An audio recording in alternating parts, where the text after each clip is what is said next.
Inaabangan na nga ang magiging SONA ng Pangulong Ferdinand R. Marcos Jr. ngayong araw. Pero bago ito, magbaliktanaw muna tayo sa mga nakaraang SONA niya at ng mga dating Pangulo ng Republika.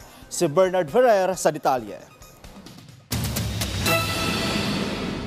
Tuloy-tuloy ang ginagawang paghahanda ni Pangulong Ferdinand R. Marcos Jr.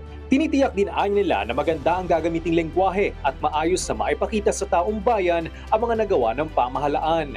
Tuwing ika-4 na Lunes ng Hulyo, idinaraos ang SONA ng kasalukuyang Pangulo ng Bansa.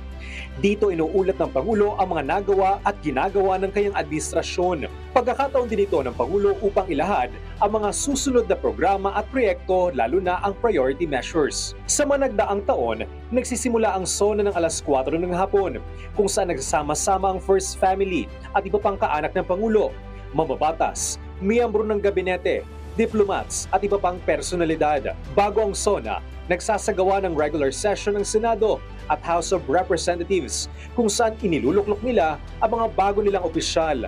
Sa kasaysayan ng SONA, una itong inihatid ni Pangulong Manuel L. Quezon noong November 25, 1935 sa Legislative Building sa Maynila na ngayon ay National Museum of Fine Arts. Sa mga sumunod na taon, inihatid ang SONA sa iba't ibang lokasyon.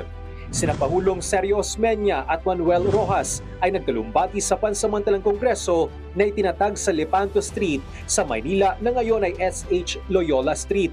Habang sina Pangulong Ramon Magsaysay, Carlos P. Garcia at Diosdado Macapagal ay ginawa ang kanilang SONA sa House Session Hall ng Legislative Building.